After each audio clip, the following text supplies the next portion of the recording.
You ask Tiger to solve. This deals with linear equations with one unknown. The final result is x equals 191,102. Let's solve it step by step. Simplify the expression. Group like terms. Simplify the arithmetic. Break up the fraction. Group all constants on the right side of the equation. Subtract 454,873 over 3 from both sides. Combine the fractions.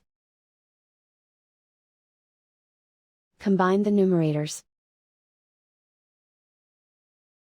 Reduce the zero numerator. Simplify the arithmetic.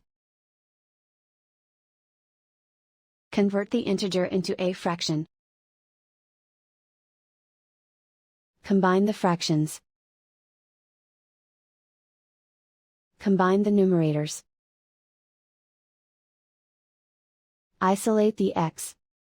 Multiply both sides by 3.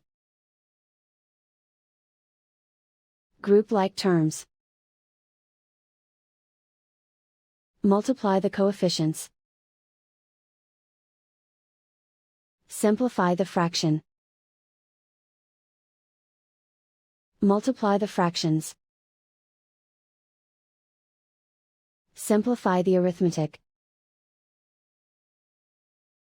And so the final result is x equals 191,102.